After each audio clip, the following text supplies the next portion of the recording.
Everyone. We will now call the budget hearing for Neighborhoods, Recreation, and Parks Committee to order. Excited to see so many people here, including members from our community. For those of you who don't know, I'm Councilmember Nancy Day Acauer, and I chair Neighborhoods, Recreation, and Parks and Veterans Affairs. And I am looking forward to hearing more about this year's budget as it pertains to many of our city's great programs.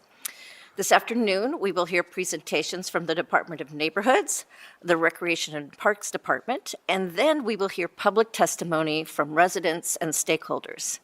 And this year, I wanted to ensure that departments were not just reading numbers off a sheet of paper, but that they ensure they are telling the story of their departments and the important work that they do. So I look forward to watching the videos from community members and hearing those stories in addition to the important fiscal information that they have to share. I often like to say that I have the fun committee here on council. I get to talk about things happening in the neighborhoods and talk about parks and summer camps and pools and trees. And while these assets are in fact fun, they are also vital to the health and well-being of our residents. Every resident of Columbus deserves access to recreational and enrichment opportunities in their community. Research shows that recreation and enrichment betters residents' health, improves their mental well-being, and helps prevent crime.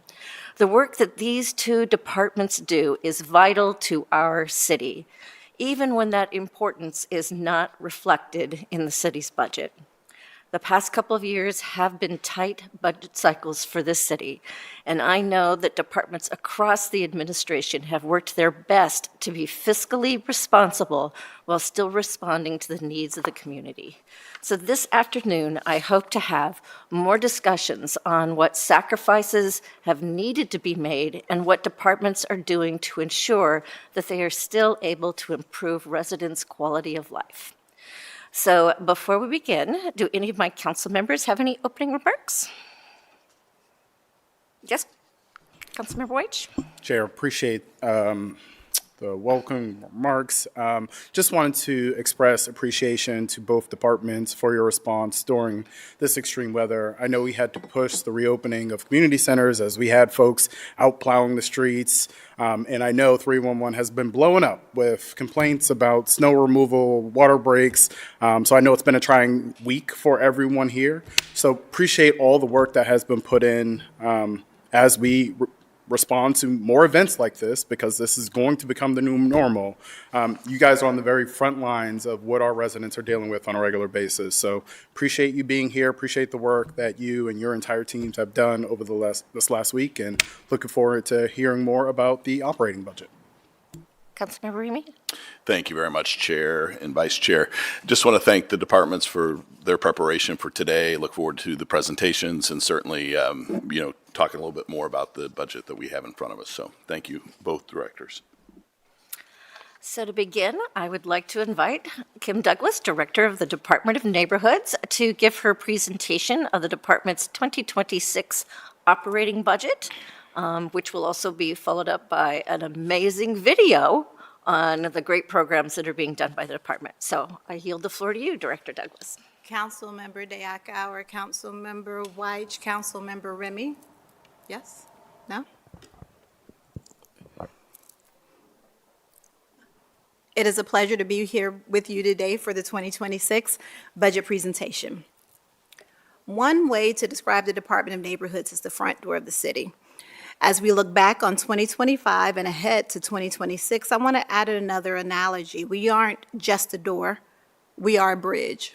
We ensure that no matter what language you speak, what neighborhood you call home, and what your past looks like, you have a direct line to your city government. As we celebrate 10 years as a department and the 20th anniversary of our 311 Customer Service Center, we are not just celebrating a phone number, we are celebrating 2 decades of accountability. In the past 3 years, requests for services through 311 have increased by nearly 50%. This is a staggering number, but it's a good problem to have. It means that residents are using the system. When they see a pothole or miss a trash pickup, They have a voice. Efficiency is our North Star. Today, 39% of our contacts come through digital channels, our app, portal, or email. This allows our staff to focus on the complex cases that require a human touch, and they're often called into our office by our number. We want to be responsible in this conversation with council and the residents. We know the frustration of seeing a request marked closed when the grass hasn't been mowed or the alley hasn't been cleared or snow hasn't been removed. That is a failure of communication, not a failure of effort. In 2026, this budget supports a deep dive integration with our technology team and vendors. We are moving from a closed open system to a meaningful update system. We want residents to see progress in real time. While modernizing our 311 system ensures we are responding to the individual needs, true neighborhood stability also requires a strong, organized grassroots infrastructure. Our 21 area commissions are the voice and heart of our local democracy. In 2025, our liaison team attended over 300 meetings, and we didn't just show up, we stepped up. We engaged over 500 participants in 10 training sessions, covering topics such as zoning, social media, and budgeting. In collaboration with Councilmember De Akauer's office, we launched a marketing campaign that generated 1.2 million social media impressions. We are making sure that when a neighbor wants to influence the future of their block, they know the benefit and the power of engaging their area commission and becoming part of the conversation. And we don't just plan for neighborhoods, we plan with them. In January 2025, we completed the Eastland for Everyone Community Plan. This wasn't a document written in a vacuum. It was fueled by 1,800 residents, 5,400 website visits, and 720 people that showed up to public meetings to say, this is what my community deserves. The Eastland for Everyone Advisory Committee expanded to include additional partners to further support the plan implementation. And while the partnerships are many, I will name a few here. CareSource, Habitat for Humanity, Nationwide Children's Hospital, the Ohio State University Wexner Medical Center, Fifth Third Bank, Ohio New African Immigrant Commission, and Liberians in Columbus. But plans are only as good as their progress. In the Envision Hilltop Plan, 81 of the 83 action items are already in progress. In our One Linden Plan, 88 of the 148 items are being addressed. Our 2026 budget ensures that funding flows to the plan, keeping the momentum alive in these areas. Columbus is a global city. Through our New American Leadership Academy, also known as NALA, we graduated 23 leaders in 2025, bringing our total alumni to 168. The graduating cohort pulled together a new resource guide to highlight the wealth of services available to immigrant communities, navigating ways to be civically active and responsible. We are excited about the recent inclusion of information from Columbus City Schools to help families gain proper information for their students. We are excited about our youth that are getting involved. Over 40 students attended the NALA Junior Civic Engagement session held right here in these chambers with council members. Thank you for hosting Councilmember De Akauer. We are also breaking down language barriers. This past year, we translated 60,000 pages into 9 different languages through our New American program. Whether it's a resource guide or a city ordinance, language should never be a barrier to opportunity. In June of last year, we hosted our second annual One Columbus Culture Day. We had 200 people, 30 vendors, and food trucks ready to make the event memorable when a massive thunderstorm brought heavy rain and lightning that threatened to end the event. But our team stayed, and our partners stayed, and the community stayed. It proved that our neighbors were resilient and hungry for connection. As we reflect on our progress, I am incredibly proud to share that Rise Up C-Bus has officially completed its 4th successful year. This wasn't just a series of dates on a calendar, it was consistent community connection. We hosted 33 community-centered events, from rise-ups and block parties to requests for attendance at special events in our neighborhoods. That brought us face-to-face with nearly 5,000 of our residents. None of this would be possible without the power of partnership. We are deeply grateful to the nearly 150 city, county, and community organizations that step up every year to offer and highlight available resources for those in need. Because of the collaborative commitment, our residents saw a diverse and united front of support at every single occasion. We aren't just waiting for people to come to City Hall. We are taking City Hall to them, providing vital information and connecting those in need with resources right where they live, work, and play. Now I'd like to share a few personal narratives, as Councilmember Day Akauer talked about. The dollars that we give to the community are felt and seen in ways across our city that impact quality of life for a number of communities and a number of demographics throughout the city.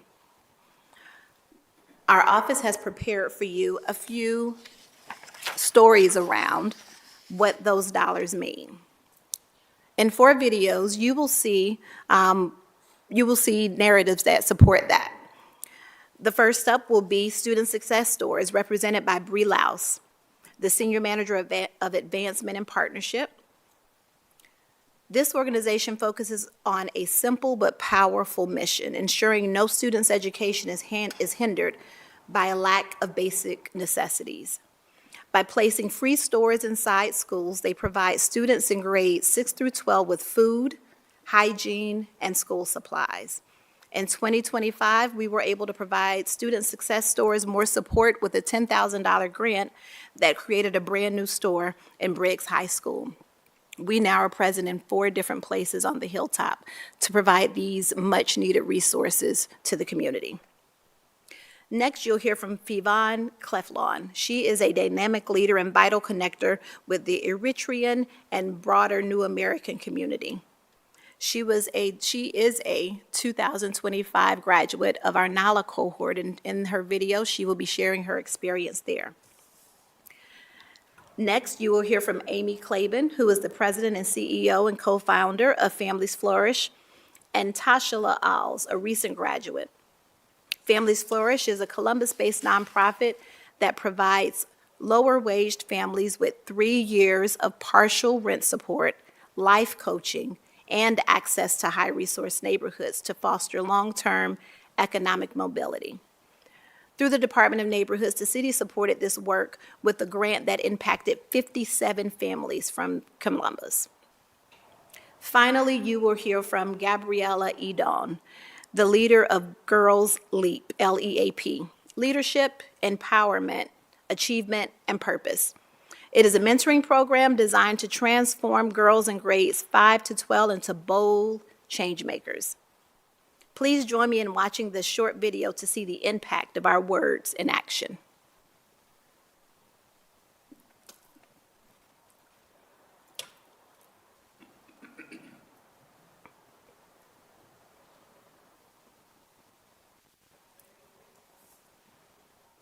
I was pursuing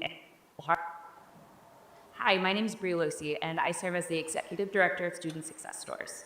Student Success Stores truly and wholeheartedly believes that students should have access to basic needs, and it shouldn't be a barrier to them showing up to school and to attend school, to be engaged in school, and to by providing access to those basic need items like food, hygiene products, clothing, and school supplies, we've been able to help students feel confident and ready to learn at school.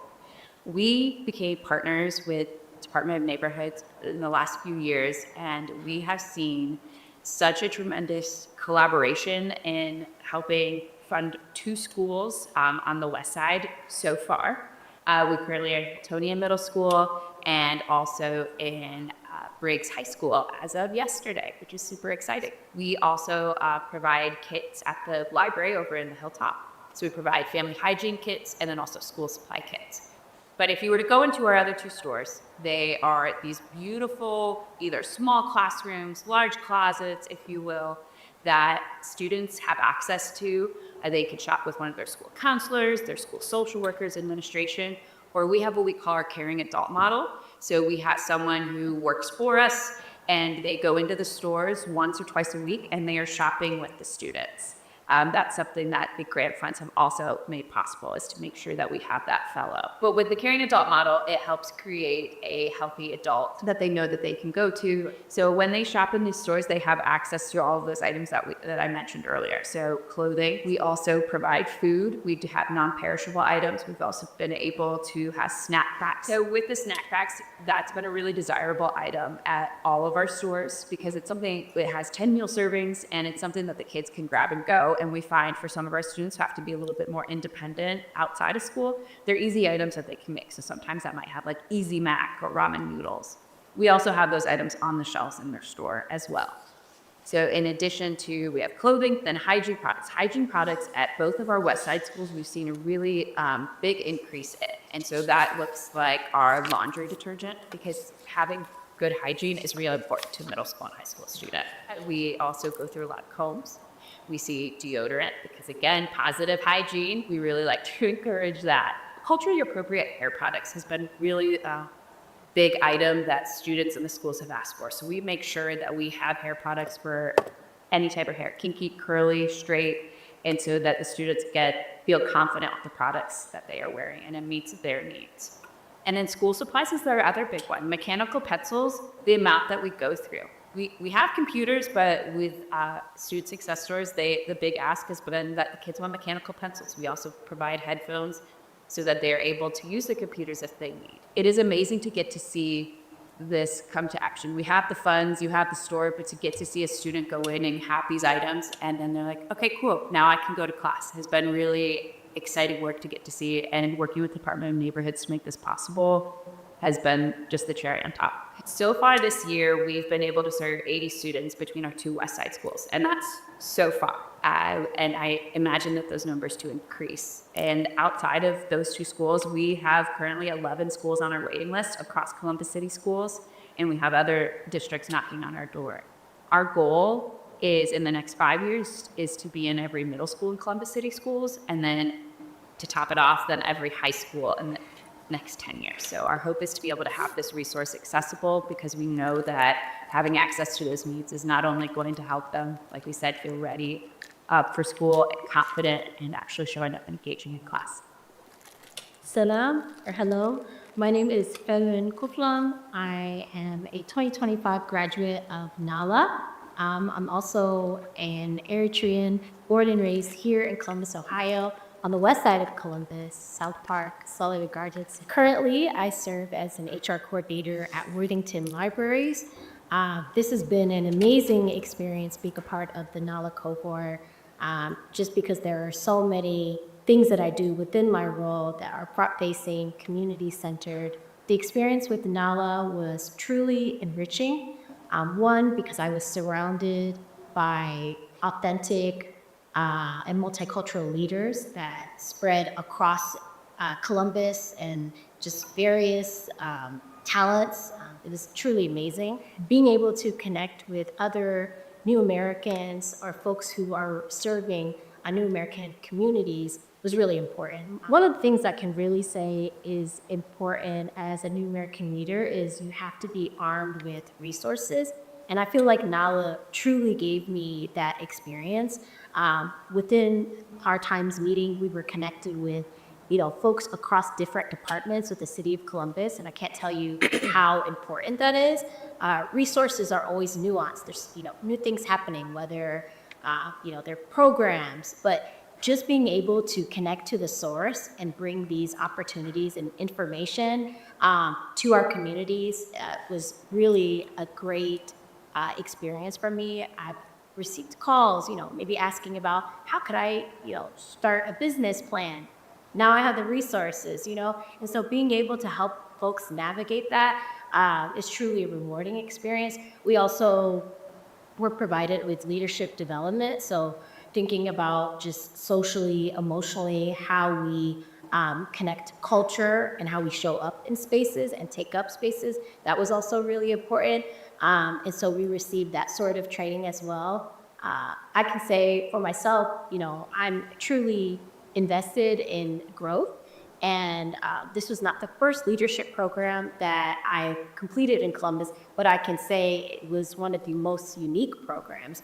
As I mentioned before, being that I born and raised here, but trying to find that missing piece, something that really caters to my new American experience and how I can really have that impact on my community, but also the library that I'm serving and those various communities that come to us. It's really important. So I can't thank Nala enough.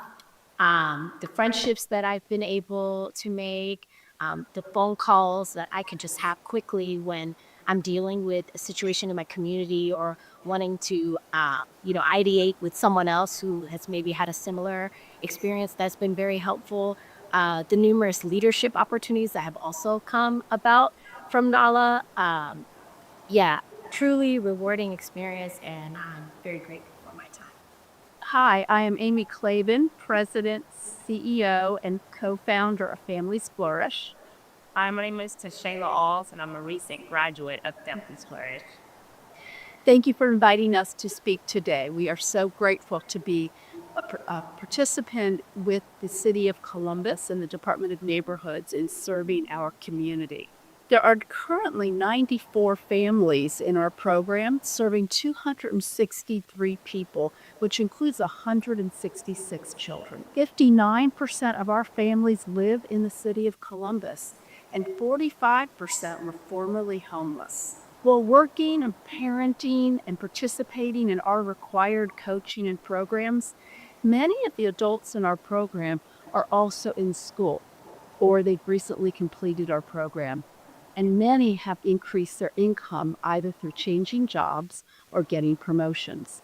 And so Shayla's here to tell you her story. Before Families Flourish, I was living in a one-bedroom apartment, my daughter and I. When I joined Families Flourish, she was 7 years old, and I was pursuing a nursing degree. However, I had failed out of nursing school, and the neighborhood or the apartment that we were living in, it was roach infested and bed bug infested. So it was not a sanitary or healthy living environment for neither one of us. So the Families Flourish program was literally a answered prayer for both my daughter and I. And so what about your experience in the program? So my experience in the program, it was very great. I like to see it as a monumental impact and change for the better. I was able to graduate from college with a bachelor's in psychology, and my daughter actually got to walk across the stage with me. I have pictures here on graduation day, so that was very nice. Having her walk across the stage with me, and I had to remind her, but this is my diploma. You still have to get your own. The impact was very great and monumental. Tell us about the coaching and the impact of going to programs and coaching every month. The coaching was great because I believe that my coach was able to help hold me accountable.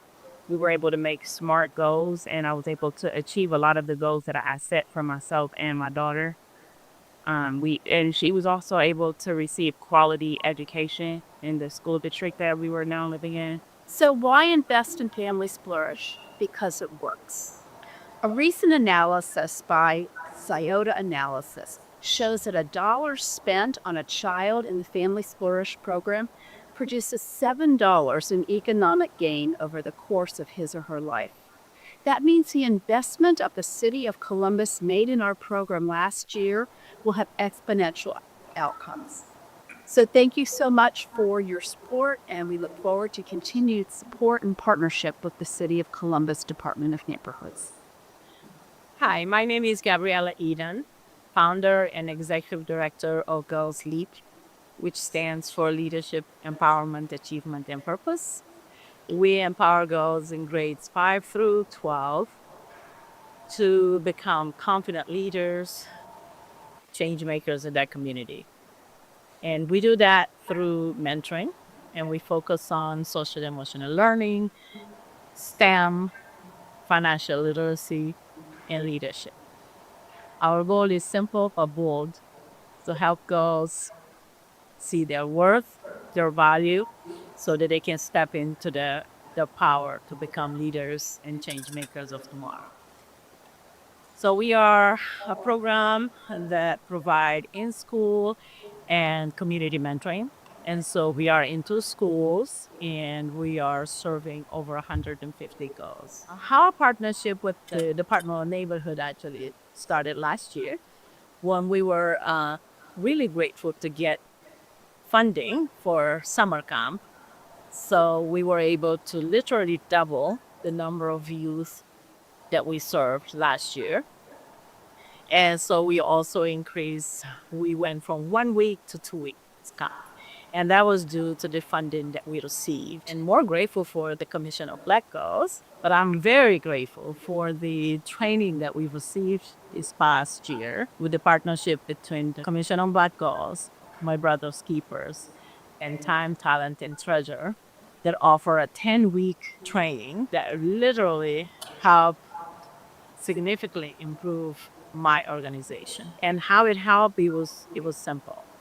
It was connection to city resources, access to industry professionals that eventually later on really helped me and my organization with not only one-on-one coaching, but really resources and connections. And one way that the program really helped me was through the resources that we really received and the training foundation of running an effective fundraising strategies. Bringing in the community leaders to speak to us was amazing. I was able to continue to connect with those leaders, and we have actually follow up with meetings that actually hopefully I'll be able to apply for more funding this year, that I learned about the programs that they offer. But the program was so amazing in that not only we were able to connect with the local industry leaders, but also just connection among ourselves, all the other nonprofit leaders that also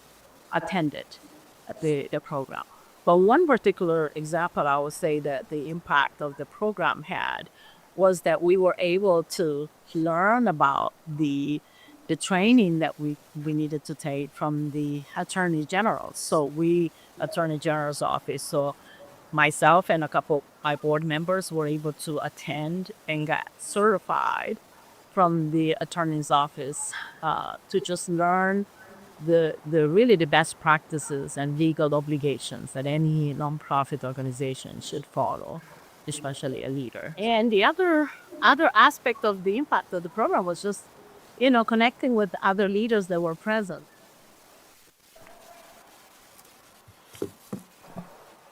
Councilmember, we thank you for allowing us to present. We are prepared to answer any questions that you have regarding our 2026 budget, but we wanted to illustrate the live effect, the real impact that the Department of Neighborhoods have. We are a very forward, front-facing department, and the work that my team does every day affects our community every day. And I think it is illustrated through not only the videos that you've seen here today, but through the testimonials that come in often about the staff that go above and beyond. And so we are proud of the work that we do, and we feel that, and we're honored to be able to do the work for the city. Department of Neighborhoods is one of those departments of the city that is all about being in relationship with the community. Cities have lots of different departments, and some of them, the people just sit in their office because that's the work that they do. But Department of Neighborhoods, Recreation and Parks are the boots on the ground people out there connecting. So all these great programs, but now we have budget cuts, and you have had to reduce your budget. And so for these more like outreach programs, how much of a cut are these programs going to experience, and how is that being navigated? Councilmember, what we also have an abundance of is creativity in our office. And so what we have done as we talk with nonprofit organizations is to talk to them about what collaboration looks like. If you'll recall, as we talked about the Eastland for Everyone plan, the number of partners that we have at the table are often able to lend their resources in ways that may not have been explored to date. And so as we experience budget cuts, we are certainly planning to help think differently with the organizations that we sponsor. As mentioned in the video and as during my comments, this past year, we did an accelerator program that was a capacity building exercise for those that receive grant funds from us. It was an opportunity for them to learn to tell their story, to document, and then to be able to go and ask for philanthropic dollars and to make multiple streams of income for themselves, so that when the opportunity came for them to apply for different types of funding, it was not that the city had funded them and had not given them the resources to connect. As Gabriella mentioned, we also put them in front of some of those organizations so that they could have those conversations early. And so this cut, while not surprising, we also were able to prepare for a bit. So we hope that in 2026, we reap some of those benefits of the capacity building and of the partnerships and of the collaborative conversations that we've had. Can you give me some department dollars on how much we spent on these programs and now how much will be spent in '26? So collectively, I could get you specific numbers, as I think there was a chart on our budget book document was shown a moment ago. And so as you will see New Americans listed in our program with 2 employees. There. Although I'm old, I can't see it too well. No worries. And so what you will see is that there was a minor reduction, if you see from 2025 projected to 2026 proposed. And while a number of those dollars will come from our personnel, it is also a way that our staff is looking to work differently together. So the numbers are here in the document if you'd like for me to calculate additionally. Many of our grant programs are also application-based, and so we will know the need there once applications are opened, and we'll be able to decide and make adjustments then as well. Okay. So reduced number of staff positions working on this? In some places. Are those staff positions that they were empty and will not be filled, or are those people who had to be laid off? No, there were no layoffs in the neighborhood. A number of those were vacancies that, and those savings were just gathered for the city. Okay. 311, which of course everybody's talking about now because there's a storm. You're reducing that by a couple of positions also and reducing that budget? So, we did have a reduction in vacancies in that area. What happened after the production of the budget book was that at least 3 of those positions were restored. So we were able to fund through a situation such as the snowstorm. And as we talk about 311, I know that, as you mentioned, calls and increase to the area has been a topic of discussion. And so I wanted to share what that team has been able to do since the 25th of January when we began our snowstorm. And so our total number of SRs from January 25th to today is 4,544. And so what that shows is that the office has been responsive in those. As I stated as part of my budget comments, we get the frustration behind a closed ticket. I want to share that there are downstream systems that pick up those tickets in our other departments that will then be able to report out to residents on the status. Specifically for snow, there is a message that goes out that gives the background for what may appear as a closed ticket to the public, but it gives them the information regarding the priority of the snow warriors that are out and the warrior watch. And if necessary, and it also provides the additional resource of mapping to show where their streets are located in the priority areas.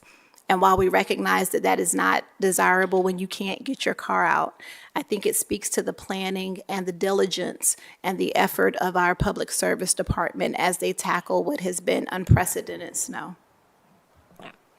And I know that the 311, we've had this discussion for a long time, just the way the software is, it says closed, but it really should say referred. Is there any hope of that software getting fixed so we can change the name of that so people know that it's not being closed, it's being referred? There is hope. Hope has arrived. But as you know, in the AI world that we are dealing with right now, there is a conversation going on with our vendors about what it looks like to then message in one system and it be able to be transferred into another. And so what we are calling it is not a open close system. It is being moved to a response, messaging and response system is what it will be. Okay. Questions from my colleagues? Chair, appreciate it. Director, thank you for walking through the budget and for putting a face on some of the work. I want to return to 311. It sounds like, yes, the staffing has worked out, so you will have the staff there, but we are still looking at a 2% cut in the budget, correct? The stated goal of the department is to answer 85% of the calls in 20 seconds. We're hovering around 60%. Are you telling me at this point next year, we'll be at 85% with a budget cut? Or is that just aspirational goal that does not have the funding to back that up? What we have is a plan to help us get there that is not all around increasing our funding.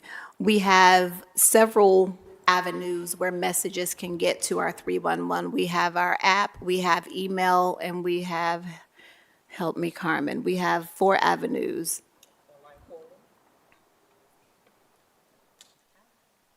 And so our plan, as she gets her mic on, is to increase use of those avenues that will not always be a phone call. We know that it is easier for our elderly. We know that it is easier for those that may not have access to computers.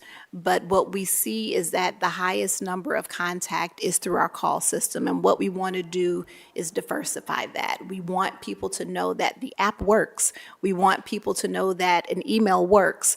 And so while it is aspirational, we think it is also attainable. We are clear about the need for staff, but we also are clear about there being other resources that the community can use that are underutilized at this point. Can you speak to how that'll be communicated? I mean, I chair Public Utilities, which has refuse. There's an app that tells folks when their trash is going to be picked up. They can join a shared calendar that tells them when their trash is going to be picked up.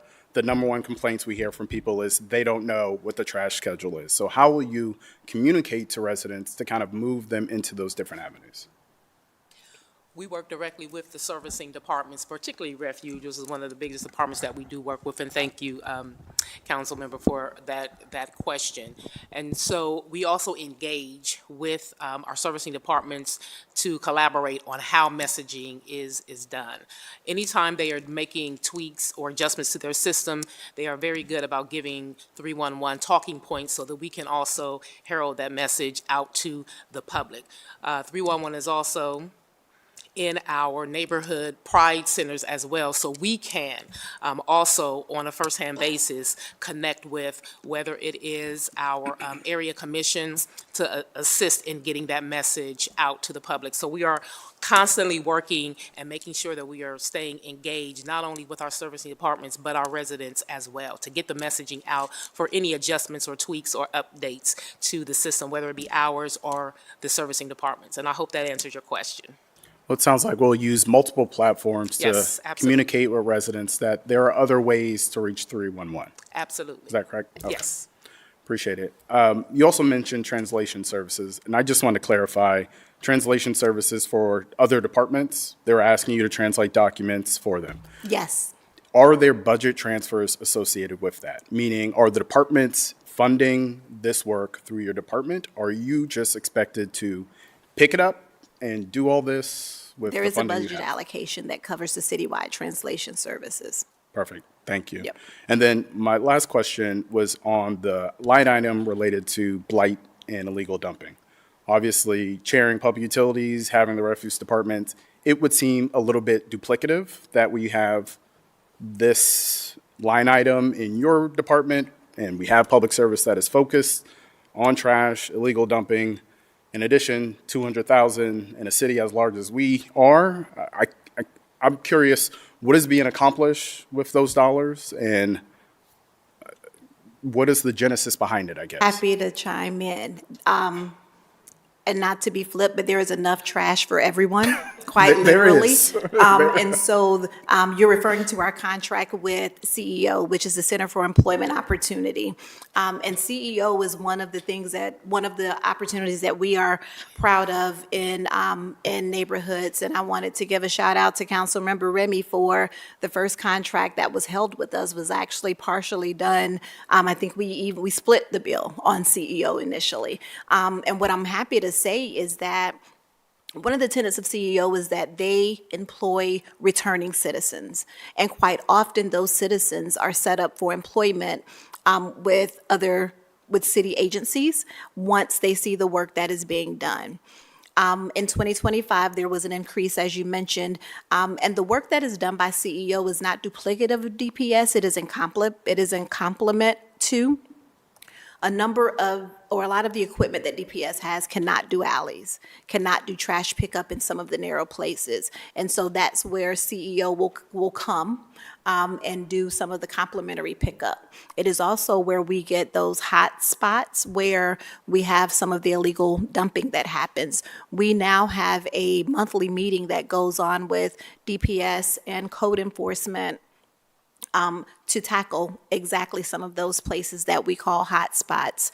Even with a once-a-week pickup, illegal dumping happens in between the week. And so that's where CEO is responsive, where DPS is able to do their weekly pickup, but on a Wednesday after they've just picked up on a Tuesday and someone that wants to illegally dump sees a new fresh spot to dump a sofa, that is where CEO comes in to do some of that complementary work. Additionally, in 2025, we were able to supplement one team that picked up, I think, 368 linear pounds of trash. Don't ask me to define what a linear pound is, but I think it's a lot, right?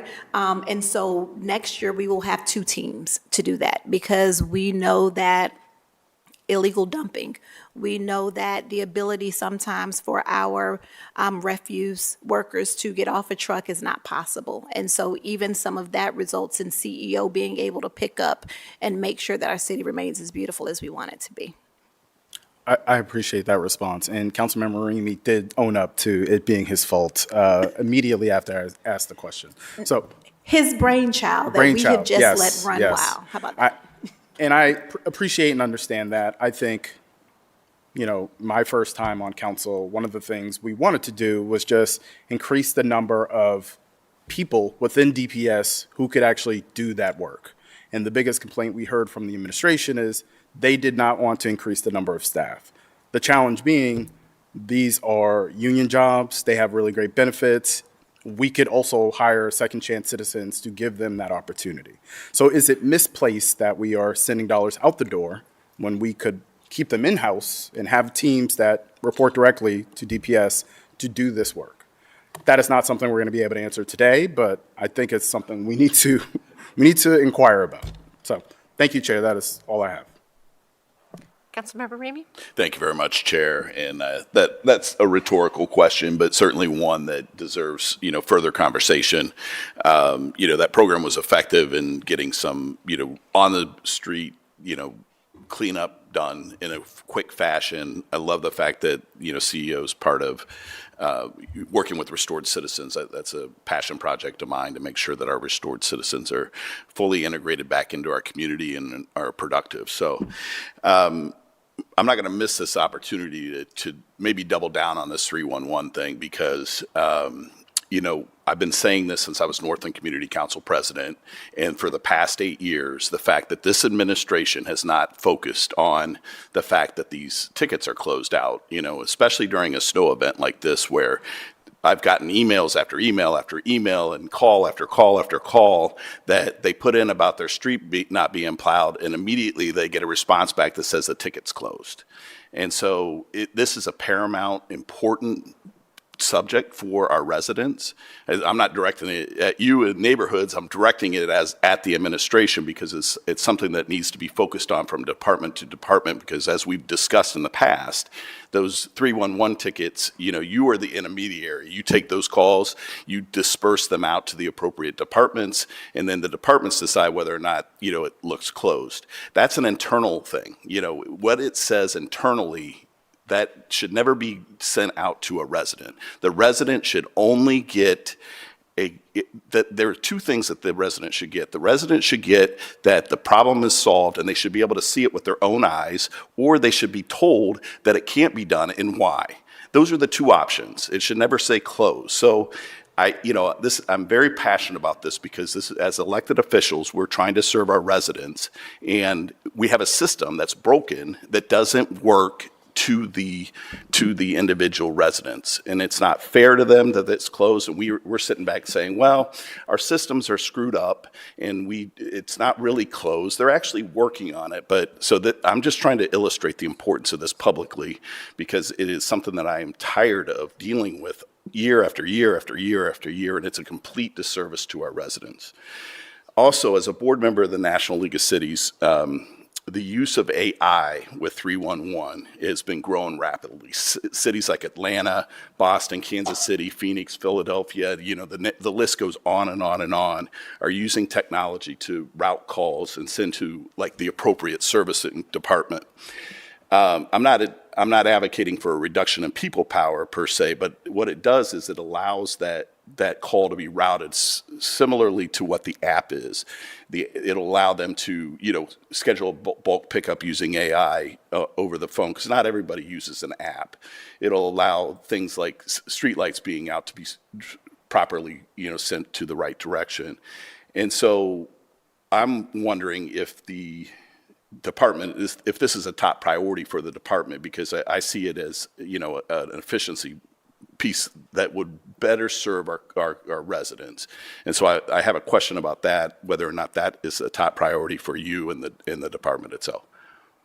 Yes, it is. And so, as mentioned in my comments, we are working with Department of Technology as well as our vendor on what that AI response could be. We are prepared in 3 ways, or 3 ideas that we have put forth to address the appearance of what is inefficiency, but I think is a poor communication problem.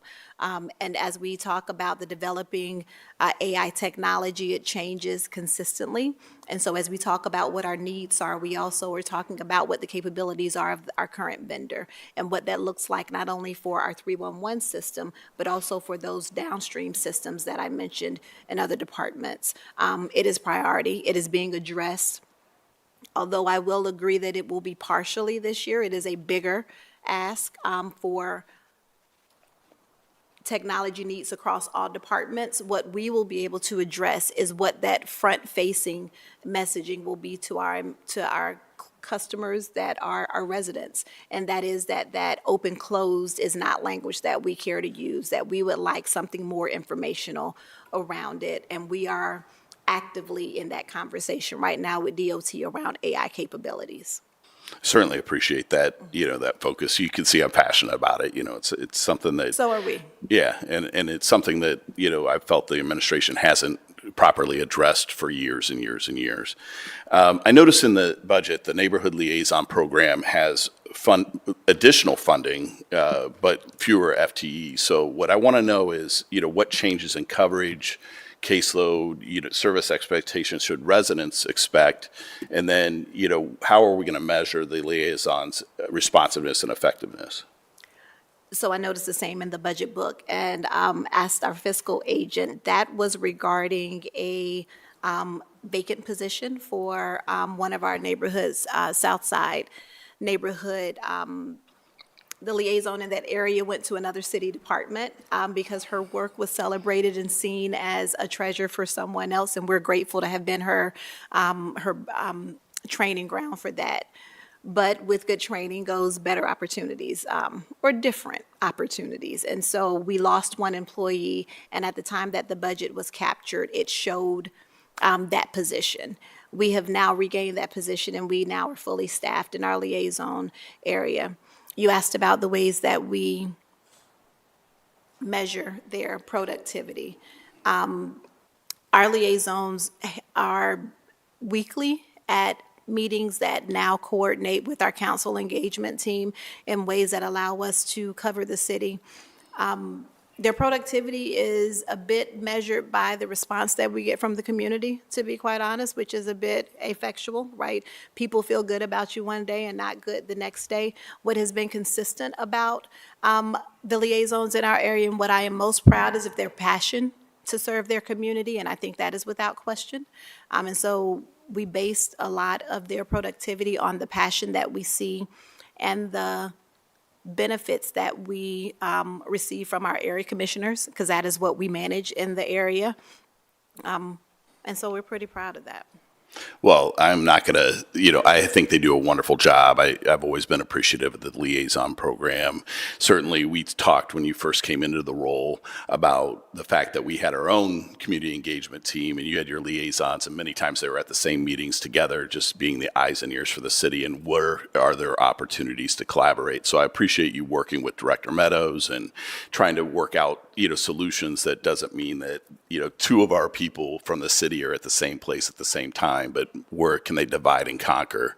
So I do appreciate that work.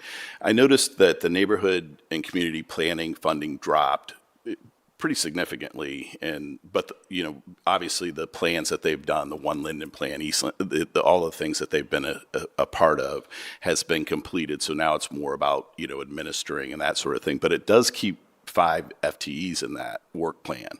And so I just wanted to know, what are they going to be doing? Why do they need, 5 in there if the funding's dropped that significantly, and what the roles will be moving forward?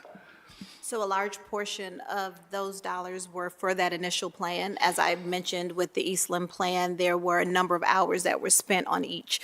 Our plans are in the Linden area, Hilltop, as well as Eastland, and a lot of those dollars were for our consultant.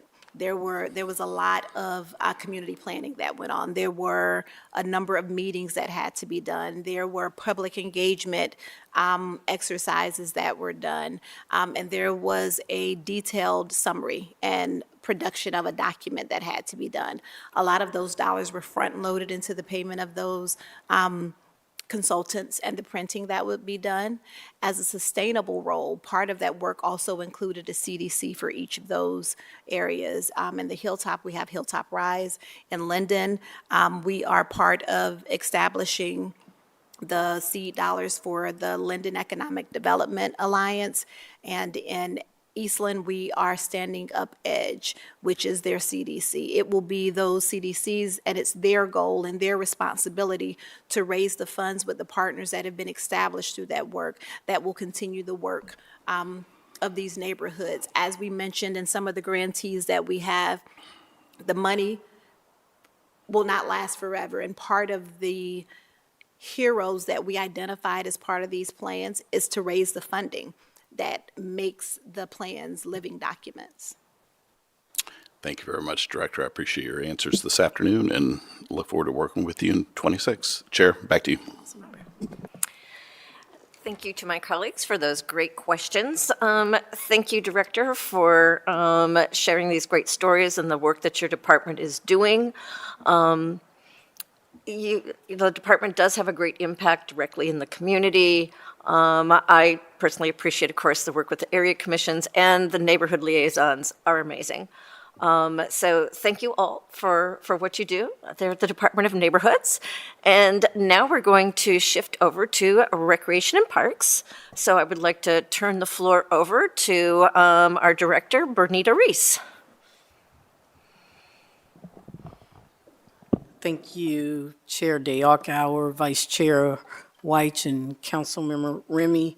We are glad to be here as we present our budget for 2026. Our fiscal manager is Brad Barrett, who will speak on our budget at this time. We will follow up with questions, which I'll be more than happy to answer. Okay, thank you, Director. Chair DeAcauer, Vice Chair White, Council Member Remy. My name is Brad Barrett. I am the Fiscal Manager for Columbus Recreation and Parks. Thank you for the opportunity to speak with you today about the department's 2026 operating budget. When you look across Columbus, you'll see recreation and parks showing up in small but meaningful ways. You will see a young child creating memories at summer camp instead of sitting at home. You will see an older adult staying active and connected in a line dancing class. You'll see friends motivating each other as they train for the Columbus Marathon along the Olentangy Trail. Those moments and connecting people with nature, wellness, and creativity every day are what this budget is about. To help bring that impact to life, we've prepared a short video highlighting how Columbus Recreation and Parks served residents in 2025. It reflects the reach of our work and the role of our programs, parks, and facilities that play in the strengthening neighborhoods across the city.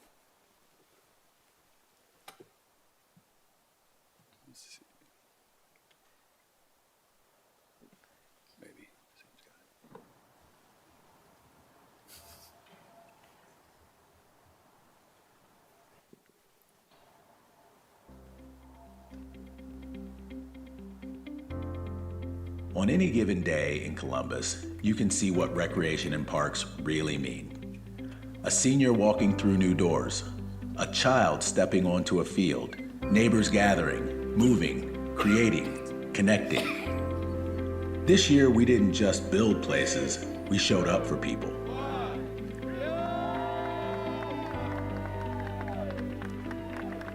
We build the spaces where community happens. We invested in the places that bring our city together. We opened the Fran Ryan Center, a new hub for seniors and the arts in Old Town East, creating a home for connecting, creativity, and belonging.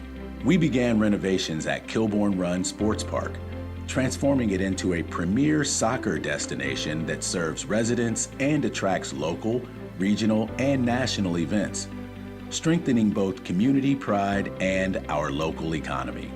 We opened 7 new pickleball courts, meeting one of the fastest growing demands in recreation with free, dedicated places to play.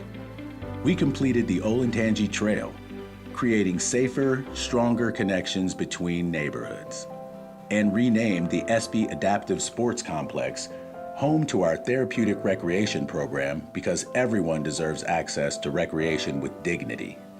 Every ribbon cut meant one more place where someone felt they belonged. We protected what makes Columbus beautiful. We strengthened our commitment to the environment, protecting what makes Columbus healthy, vibrant, and livable. At Antrim Park, we partnered with some unexpected helpers, goats, to remove invasive species sustainably. It worked, sparked curiosity, and deepened connection to conservation. We also expanded our urban canopy, planting over 3,000 trees across the city, creating cooler neighborhoods, cleaner air, and a healthier future. We invested in people, not just places, because impact isn't measured only in projects, it's measured in lives. We helped youth find pathways to a brighter future. Our Youth Job Readiness Program employed 450 young people, opening doors to real-world experience and opportunity.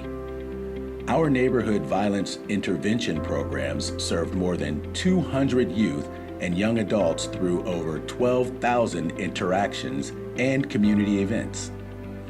We delivered engaging programs for youth, adults, and seniors across arts, sports, STEM, and more, offering more than 109,000 hours of programming and hosting 67 summer camps serving nearly 22,000 registrants. We provided places to cool off in the summer with nearly 100,000 visits to our outdoor pools and places to stay warm in the winter through our warming centers. We brought neighborhoods together through community festivals that celebrate culture, food, and what makes Columbus, Columbus, continuing traditions like Jazz and Rib Fest, while creating new moments of pride and belonging. And we listened. Through community conversations, we developed Playbook Columbus, our 10-year vision for recreation and parks shaped by residents, rooted in equity and designed to ensure every neighborhood has access to spaces that support health, creativity, and connection. Throughout it all, one thing remained clear: access matters. From adaptive recreation to affordable programs and community-based investments, we work every day to ensure opportunity isn't limited by ability, age, or income. This year laid the foundation for what comes next. More connection, more opportunity, more spaces where everyone belongs, our parks, programs, and people shaping healthier, stronger Columbus, and we're just getting started. Together, we're building the future for our city, one space, one person, one moment at a time.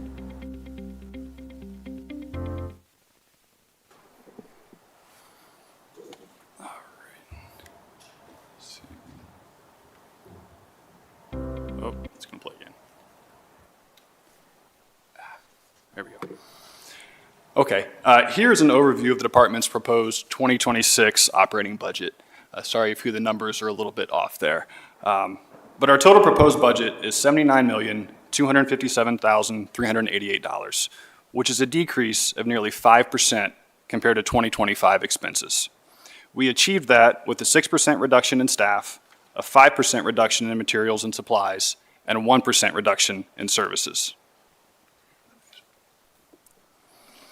This budget will allow us to continue creating meaningful moments for residents in 2026 and beyond.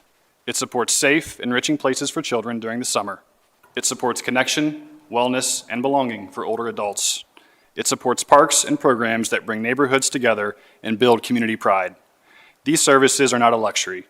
They are an essential to a healthy, connected city.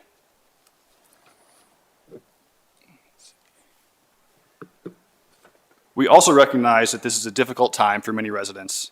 Costs are increasing, from groceries to housing to utilities, and uncertainty is a daily reality. That makes our services more important than ever. This includes programs that meet fundamental needs, such as summer meals for youth, mobile produce markets, summer camps, after-school programs, and violence intervention efforts. Just as important are the programs that reduce stress and create connection. Our parks and trails, fitness centers, community festivals, classes, and activities that support physical and mental well-being. While demand for our services remains strong, we are facing significant financial pressures. Our costs continue to rise, particularly fixed, non-negotiable expenses. For example, utility costs are up $900,000 and now account for $5.4 million of our total budget. Administrative costs, including pro rata, banking fees, taxes, internet and cellular for services, and portable restrooms, total $2.2 million. Fleet, printing, and mailing expenses total another $2 million.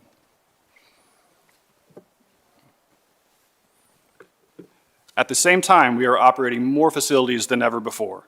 We expanded to meet the needs of a growing community, opening facilities like the Fran Ryan Center, Kilbourne Run Sports Park, and new pickleball courts throughout the city. These investments address critical unmet needs, but they also increase ongoing operating costs. These expenses are required to safely operate and maintain our facilities and programs. Even so, the proposed budget before you is nearly 5% lower than last year's. To manage these constraints, we looked inward first. We made internal cuts, prioritized efficiency, and worked to protect frontline services whenever possible. We carefully reviewed open positions, filling full-time roles only when necessary, and redistributing responsibilities when appropriate. We also reduced our part-time budget by 20%, resulting in a $1.9 million reduction. I also want to address our approach to fees. We have made modest increases to some fees, including field rentals, venue rentals, and sport leagues.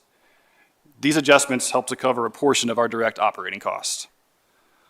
Although Columbus Recreation and Parks Department does not charge fees for certain programs and activities, these fees account for only a small portion of our overall budget. In 2026, roughly 75% of our operating budget will be supported by taxpayers, with the department covering the remaining 25% through revenue generation, which is near the industry standard. Our cost recovery model is intentional and prioritizes programs with the greatest community impact. We respectfully ask for your support of this budget as proposed. It reflects disciplined stewardship under real constraints and preserves access, quality, and safety for residents across Columbus. Supporting this budget is an investment in people, neighborhoods, and community well-being. Approving it sends a clear message. Quality of life in Columbus is essential, not optional. We are now happy to answer any questions you may have. Thank you. Thank you, Brad. That was a very, very thorough presentation on your numbers. I personally want to give more money, but don't have that authority over the budget. You guys have been very fiscally responsible in making your cuts, and they're cuts that I know that you guys didn't want to make, because any cut you make to a programming or personnel, that ultimately results in fewer residents, being able to receive resources. I say, but you guys don't want to make those cuts. You have to. And summer youth is something that I have been very vocal about of late. The city of Columbus has, over the last few years, been doing grants to nonprofits to pay for summer youth programming. And there's a need for us outsourcing certain kinds of programs, ones that meet needs that we can't fulfill, certain special needs programs, certain niche programs that wouldn't make sense for us to offer. But then there are some applications for summer youth that are duplicating what we do. And the reality is that Recreation and Parks is the most fiscally responsible use of taxpayer dollars for summer youth programs. Our staff are amazing. They do great work. They are professionals. They are vetted. They are in facilities that the taxpayers are already paying for. And the cost per participant is significantly lower when summer youth programs are done through Recreation and Parks. I think it's on average $244 per participant, as opposed to when it's outsourced, it often tends to be over $1,000 in many cases. And so I have requested to the administration that of the $8 million that they have set aside for outsourcing to nonprofits, that Recreation and Parks receive some of that money for our programs so that we can fully fund all of our programs. So this isn't finding money from some other place. It's money that is already being set aside, but to give to someone else, that a portion of that be given to our programming for our summer youth and our employment programs that we have, because they're incredibly successfll, do a great job on delivering to the community. So I'm just putting that out there for everyone to know that I'm been putting in the word that some of that youth programming money that goes to other people needs to go to our own department. We shouldn't cut our own department and then give somebody else money to do the exact same service. But Director, would you guys like to talk about just how incredibly successful our summer youth programs are? What the incredible work that our employees do. Thank you, Chair Day-Ock-Auer. When we talk about our youth, and they call it the Job Readiness Program, it is a program not just for summer. This program lasts year-round. And so we're able to employ youth, not just within our department, but throughout the city. We have partners that come to the table and say, we're willing to bring in some of those individuals so that they're learning more of an experience, a skill set that they'd like to see moving forward. Last year, they were in fashion industry. they were in the culinary industry, they were in retail industry. So we had individuals not just working in our department throughout the city, but all in other organizations around the city as well. These individuals not only take on a learning process of a skill set, but they also take on CPR training. So every individual is trained in CPR. They're learning financial literacy, how to open up bank accounts, how to put aside savings and dollars, investments. And then not only those things, but we do look at also how do we make them better stewards in society, and looking at grades, academy, and different academics that we want to make sure that they are a part of. And so it is important that we invest in our youth. We are not going to stop. We do it annually every year, and we will do it this year as well. Thank you. Another great program that is done through the department it's called CWOW, Center Without Walls. And this is a great example of fiscal responsibility in that we're able to take programs that we do well and take them to neighborhoods that doesn't have a rec and park facility in which to run. And we expanded that, well, I guess it's been 2 years now almost, to west of 270. Can you speak a little bit about how important that programming is, that we're able to take it to the places that we don't have a physical facility? We started CWOW in 2019 at Eakin Elementary. One school. We are now beyond 12 for schools and facilities. It is a group of individuals that go out. We're not just partnering with CCS, but we're partnering with multiple agencies of schools, Southwestern side, and we're making sure that we are meeting those needs around the city of Columbus. The parts that we don't have centers. So when you think about 28 centers, but then you're also into 12 other facilities, you're speaking about being in 40 or more programs. And that Center Without Walls is simply going in and making sure that we're providing not recreational activities, but also sporting activities. It's academic and after-school activities. And then during the summer, they do something very unique, and it's called pop-up playing. And so it is called going out into a park that doesn't necessarily have a facility, but going out into that park and making sure that we're providing programming within those communities that do not have recreational facilities or amenities. Thank you, Director. Those are just a few examples of the incredible work that gets done at a very reasonable cost per participant. Our taxpayers should be proud of the work that they're paying for, but that y'all are delivering to bring recreation, health, well-being, as well as conservation, forestry, all these other things the department does out there in the community that improves the quality of life for our residents. To my colleagues, I'm sure you all have questions. Vice Chair White.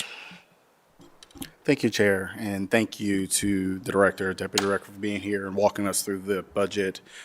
Just a couple questions. One, let's start with utility costs, which is real. I think we're all seeing that across the entire city. What is being done from the department's perspective to either retroactively fit buildings to be more sustainably run so you can reduce utility costs, or as you build new facilities, what elements are you planning on incorporating so you do not have to have high utility costs? I look at primary example being our new soccer facility, which is amazing. The parking lot is huge.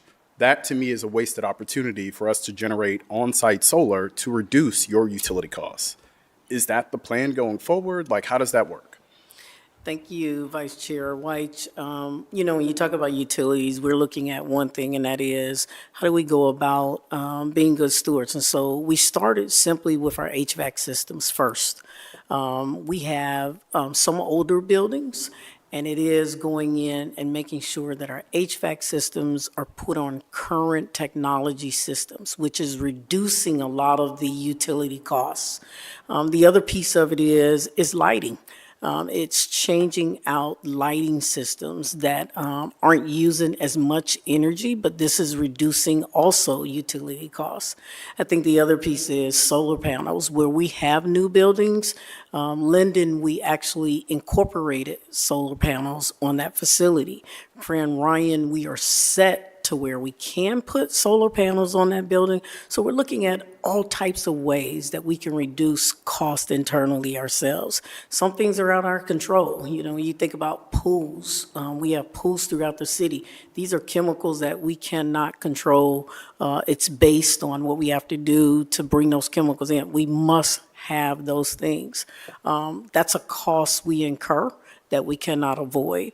But every little thing, I think, is being looked at. We have a design and construction team, and every time there is a build, we're looking at how do we incorporate a new amenity with a reduction of as low as we can when it comes to utilities. So even our lights on fields, utilization of that, what does that look like when we're talking about utilization in the evening hours for play? And what does that really run us if we're looking at LED lighting versus a different type of lighting? So I think that's how we're looking at moving forward with our utility costs. And I appreciate that. And I know some of those things are out of your control. It is an ongoing conversation that my office is having with finance and management in terms of just how we construct, period. So more to come on that one. You touched on aquatics. I want to ask the question because I think we're looking at an 8% cut to aquatics. We know that our summertime is becoming more volatile. It's becoming hotter and hotter every year. And that is a key component in how we address heat waves, is getting more folks into pools to keep cool. What does the impact look like if we're cutting that budget by 8%, knowing that we're going to need pools open 24/7, well, not literally 24/7, but open as long as possible to cool our residents in the summertime? Our pools, you know, when you talk about pools itself, just to bring one person in runs $30 plus. We can never charge that cost. We realize that pools being an amenity that really serves as a resource to cooling individuals throughout the summer. We go into our summers looking at how long will we open our pools? How long do they stay open? What does that look like? You know, the more hotter days we get, the more we have to look at really serving our residents. And so when you talk about the cuts of one thing, it's not necessarily that we're cutting lifeguards, because there's certain restrictions that we have to ensure that we have. One is lifeguarding, the other is chemicals, the other is uniform. So there's other little things that we're looking at, but not just that we're cutting it, but how do we find partners that can now sponsor some of the things that we do, whether it's a Learn to Swim program, whether it's providing swimsuits, whether it's providing umbrellas for pools, and we're taking those dollars and able to fill in somewhere else. So it's really being responsible, looking at how we look at sponsors and partners for all of our programs across the board. And I hear that. The more we can get external partners to kind of help support that work, the better. We talked about heat waves and cooling. I want to talk warming. And I know, Director, we have had this conversation many of times. I think the administration has told me, and I'm hoping you can confirm this, that as we look at 26, 27, winter time, shelter houses, rec centers will be on the table for overnight warming. Is that accurate? Councilmember White, we've discussed it, and we have said, yes, this is not off the table. However, there are some things that have been discussed, I think, amongst several individuals that have not followed through. And we just want to make sure that everybody, as they're having these discussions, you know, as your team is talking to us about it, what does that really look like when we talk about overnight? It's not just opening a facility, but it's ensuring that these people have the food that's needed, the safety that's needed. So there are other things than just opening a facility. We want to make sure we do it right as a city. I think that's the most important thing. So it is everybody working together. It's council, it's administration, It's community recreation. It's all of us working together and agreeing together that we can get this done for the residents. And I think everyone within the city that needs the care during that time of warm centers. So I'm not going to let you off the hook. No Is that a yes or no? It is, we have discussed it, and I think there were dollars that was discussed with our department that I heard from council, but I have not seen. So that's not incorporated in your budget at all? No, it has not. Gotcha. I know there is ongoing conversations with development, finance and management, and Rec and Parks to incorporate this.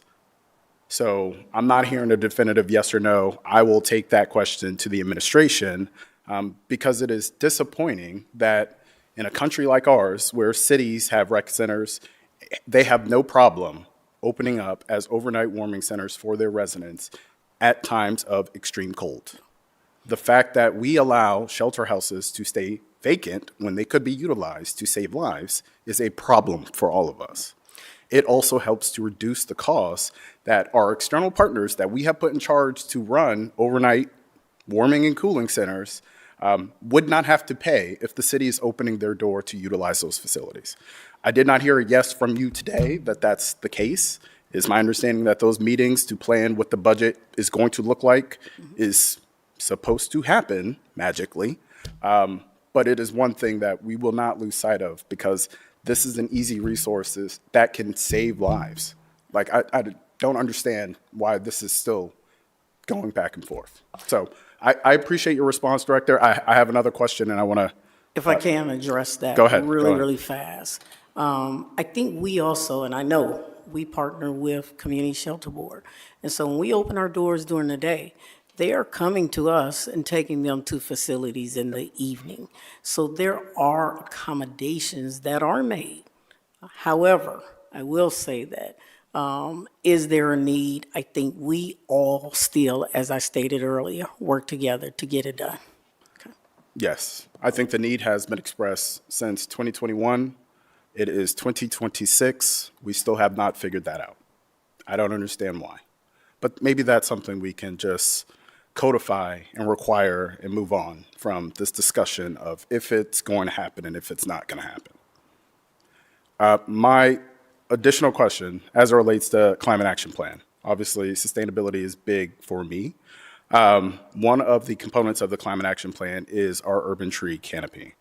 How does this department's budget help to address and grow our urban tree canopy? Our tree canopy, I would say, is really, really doing well. We set a goal every year. We're meeting that goal. We're also looking at moving to a new location, our nursery, where we're able to plant more trees. So when you talk about the tree canopy around the city, it is, I would say, an advancement that we're really, really looking forward to expanding it to another level. This year gives us that opportunity. So the Forestry Master Plan, that is in there to look at more individuals within the budget for this year, which has been approved. So we're ready to move on that. So our tree canopy, our program does look good. And I appreciate you being here and your responses to my questions. I know you have an impossible job and you have to be as diplomatic as possible. We have the benefit of being very direct and being able to ask hard questions that have still lingered with answers that have gone unanswered. So I appreciate you doing your part. I'm sorry you have to be the person in which we have to punch those questions to, but we're going to use any time we can to kind of fight for the people of Columbus, and this is just one additional opportunity. So, I definitely Chair, understand. that is all the questions I have. Councilmember Ramey?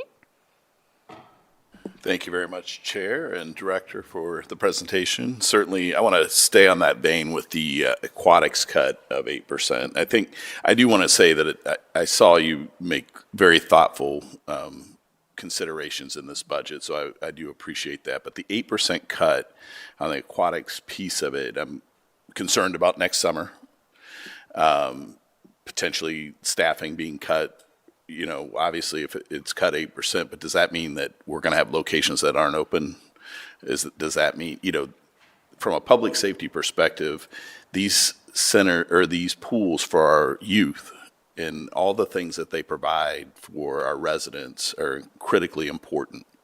And so I want to make sure that, I'm not going to be faced with, pools closed in certain neighborhoods because we don't have the staffing, because we cut it. To me, they're imperative for, our summer programming. So I'll let you into that.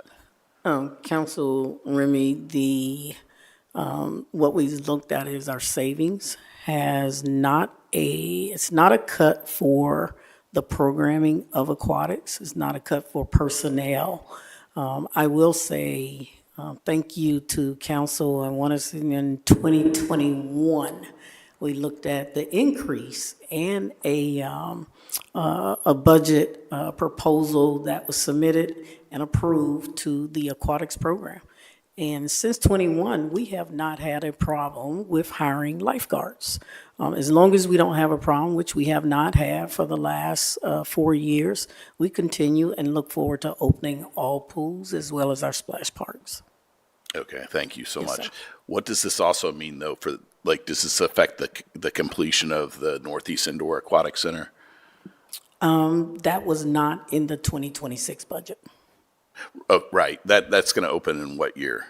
Right now, it's scheduled, we haven't even started the design on it. Oh, So okay. when we talked about it, it was something that was talked about, but we have not started the design on it. Yes. I'm a big fan of those because obviously we can use those 12 months out of the year rather than 3. I think it's a better investment for the city. Councilmember White talks about partnerships. You talked about partnerships. I am very passionate about the opportunity to potentially partner with the Y for either programming or operationally. In particular, I'm thinking about Woodward Park and what's going on up north in my neck of the woods. Things like that would help in tight budget years to potentially extend the type of programming that we have into the community. Could you speak to that a little bit and things that you might be working on? Council member Remy, we looked at a facility this year or last year. And we want to make sure that we are good stewards of dollars for the city of Columbus. And as we talk about partnerships, is it something that the city would have to invest a large capital dollar amount in order to partner with someone else on, or is it a benefit for the city? And so when we talk about things like that, we look at things like that, I think it's important that we come to the table and say, really, is it an additive for us, or is it something that we would continue to, I guess, really input dollars in on a regular basis. So we have stepped away from some things when it comes to programming. Those are easier items that we look at that we can partner with when it comes to sports, when it comes to programming pieces, when it comes to using facilities. Those are things that we work with the YMCA, with the Boys and Girls Club, as well as other nonprofits. And so we do that on a continuous basis. I think it's the infrastructure pieces that we look at sometimes that can be a little bit more in tune with making sure that we are really good stewards of the dollars. Talk a little bit about, well, first of all, I'll give you the opportunity. How many parks do you have now total? 454. Yeah, it's good. I want to talk about a couple of them. What's the time frame on the Linden Green Line, for progress and then completion for that? So we started community meetings last year. Community meetings will continue through 26. We will start looking at more of a design process in latter part of 26, rolling to a start of phase 1 in 27. There'll be a few phases of the Linden Green Line. That 7-mile linear park is not just a trail space or not just a linear park, but it's going in and it's looking at, do we add wellness amenities? Do we add playgrounds? Do we look at some eateries? I think we are really, really trying to be different, think different, be innovative and creative on how we program that 7-mile marker. What about the sheep farm? What's the progress? I can't remember what we're calling Case it. but- Road. Okay, yeah. Case Road. No problem. You know, that's an inside joke for those that don't know the sheep farm. But we are really we're starting that project this year with the completion next year. And so we are looking forward to it. And something I really want to make mention that we haven't talked about much, and that is a lot of our building maintenance team have started a woodwork area. Within that area, what we're doing is all the park benches, all the park tables, any bollards that have to be put in are made from our woodwork team, which means trees that have had to come down or different wood that people have donated from trees throughout the community. We're able to take those trees, redevelop them into furniture, and use that in our parks, which also is a savings of costs. So there's a number of things that we're looking at across the board that will save us dollars. You recently acquired property on Green Lawn. Do you have an intent for that property at this time? We do not at this time. We know that we will be utilizing it in the future. We are still in design with it. And once we come to a completion of design, then we'll kind of go from there.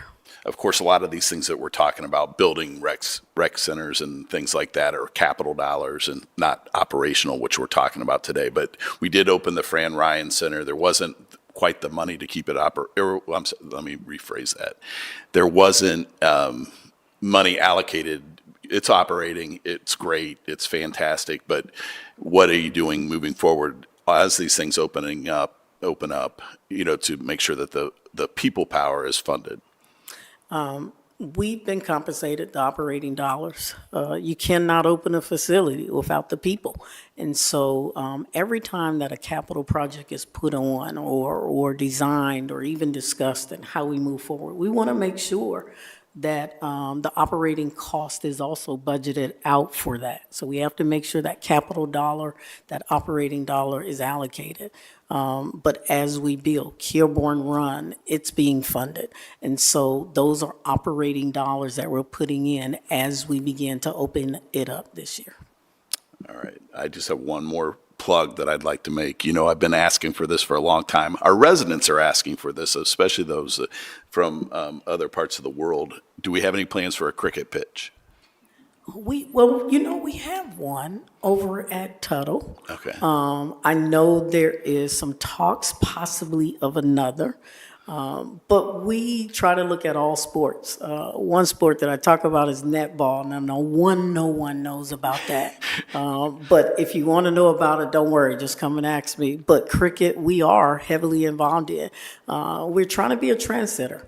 And I tell you, we really do a lot. I had an email that came in yesterday from Philadelphia. You talk about some of the larger cities telling us that we have the policies and guidelines within our sports, and could they use our policies and guidelines? So it makes me feel good knowing that we can be a trendsetter on a national level when it comes to not just our program, but our sports, our department as a whole.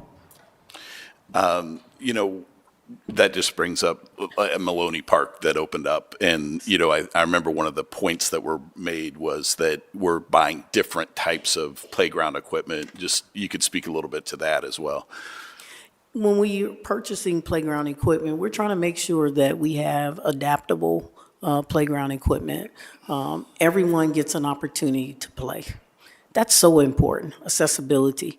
Not just accessibility for someone that may look at a playground, but it's also being able to really kind of make sure that people who may be impaired by vision, that the signage is there. So it's accessibility for everyone, making sure that we really adapt a different process as our playgrounds go into effect, and making sure that people are seeing it, but also able to enjoy it.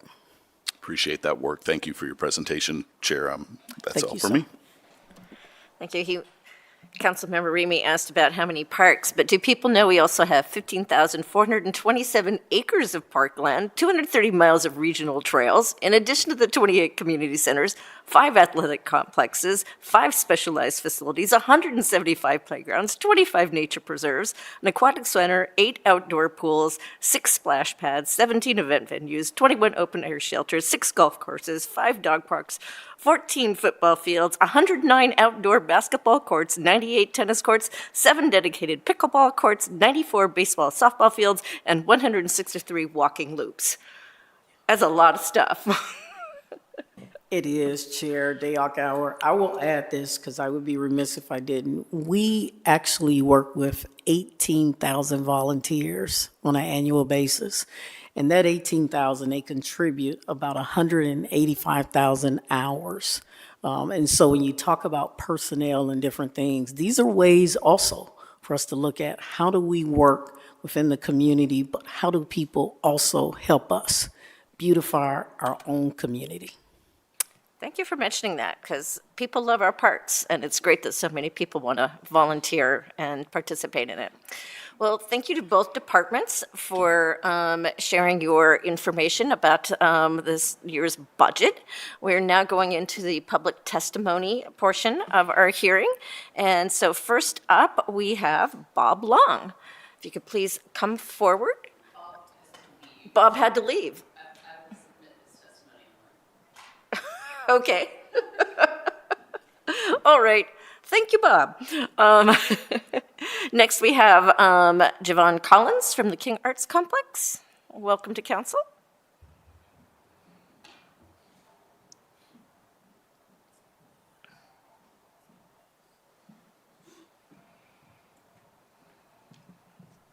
Good afternoon. Is this right? Thank you, Chair Day-Hour, Vice Chair Weish, and Councilmember Remy for this opportunity. My name is Javon Collins, and I'm speaking on behalf of the King Arts Complex, where I currently serve as the interim executive director. I've been a part of this institution since September 2006, and I'm also a lifelong Columbus resident. And my connection to the King Arts Complex began at an early age. At just 11 years old, I received my scholarship to attend The Ohio State University in what is now the Nicholson Auditorium, a formative experience that helped shape my lifelong relationship with this institution. I appreciate the opportunity to share the history of our partnership with the City of Columbus and to speak to the value and impact of continued public investment in our work. The King Arts Complex was established in 1982 and opened nearly 39 years ago through the vision and leadership of the City of Columbus. As we look ahead, we are also preparing for an important milestone. The King Arts Complex will celebrate 40 years of service in 2027, marking 4 decades of advancing the arts, culture, and community and connection on the Near East Side of Columbus, Ohio. We proudly acknowledge the leadership of then City Council President Jerry Hammond, then Mayor Dana Reinhardt, and Mayors LaShutta, Coleman, and Ginther, as well as many City Council members who have supported this vision since 1982. Their leadership recognized the arts as an essential infrastructure, creating the permanent cultural home grounded in access, equity, and community voice. Since day one, the city's commitment has expanded our capacity to host exhibitions, performances, and educational programming. Continued annual support reflects trust in the King Arts Complex as both a cultural anchor and a responsible public partner. For nearly 4 decades, we have been strong stewards of city support, maximizing public investment through free and low-cost programming, consistent community access, strategic use of facility and operational funding to reach the greatest number of residents. City supports has sustained impactful programs such as the MLK Day Open House, the Heritage Music Festival, and I want to send a special shout out to Director Reese and the entire Recs and Parks Department for supporting the King Arts Complex, and also the Youth Summer Academy as well as the Kwanzaa Winter Academy, and our program for our seniors, First Tuesday Tea, in which we'll host one next Tuesday. These programs serve youth, families, seniors, artists, and neighbors across Columbus, while also generating cultural tourism and strengthening neighborhood engagement. Most recently, our MLK Day Open House demonstrated how public investment translates directly into meaningful community connection, reflection, and shared civic experience. As stewards of city funding, we remain focused on impact, accountability, and sustainability, ensuring every dollar supports both artistic excellence and public benefit. As we approach our 40th year, we are not only honoring our history, we are building momentum for the future. In that spirit, I would like to formally invite you all to join us for the King Arts Complex 39th Anniversary Gala, honoring Senator Herschel Craig, to be held at the Ohio State House on Thursday, May 14th. This celebration marks an important moment as we step into our next chapter together. We deeply value our partnership with the City of Columbus and look forward to strengthening this relationship as we continue connecting community through the arts for all citizens of Columbus, Ohio. As our slogan says, keep moving forward. And that is what the King Arts Complex has done since March 27th, 1987. And it is what we will remain committed to doing together with the City of Columbus. Thank you. Thank you so much. Director Reese, would you like to elaborate on how the relationship between our, the city and the King Arts Complex? Thank you, Mr. Collins and Chair Day-Hour. First of all, there is an annual partnership of commitment funding that we do from the city to King Arts Complex. There's also capital dollars that are invested into the King Arts Complex. And so we want to make sure that as we have facilities, and it's so important that our facilities are maintained and that they're kept in great condition for our residents, so they're able to ensure that they're able to visit, not just visit, but utilize. And so we met within the last probably month and a half. I would give him a report this morning. I heard from our team saying that they are working on it. They have a plan, which I think is feasible for both parties. And so it's a great partnership, though, and I look forward to more years to come working together. Thank you. Great. Thank you. Thank you so much. Well, this concludes the public testimony portion of our hearing. So I want to thank the departments, all those team members who came together and did all the work to make these reports possible. It's always a heavy lift to bring that much data together, and the incredible videos that both of you have done. Really appreciate the effort that you put into that to help share the story. But as we know, as we've shared here, it's a tough budget year. Every department has had to make cuts. And, that means someday we have to make decisions that we don't want to make simply because we have no other choice. But it does concern me when the administration makes big cuts to programs that directly impact the quality of life of our residents, such as with our recreation and parks, with some of the community outreach programs that Neighborhoods has. And so just calling on the administration to be careful and thoughtful when looking at how we spend money, that we don't diminish the quality of life and that we don't harm the reputation of the City of Columbus as being a great place to live, work, and recreate. That what these departments do matter, and we need to properly fund them. Our taxpayers expect our departments to be properly funded, and so I hope we continue during this budget cycle to work together and make sure that the needs of our residents are met and that our departments are able to be fully functioning. What y'all do is important. It matters to the City of Columbus. So thank you all for attending this afternoon, and I hope you have a pleasant rest of your cold, brisk day.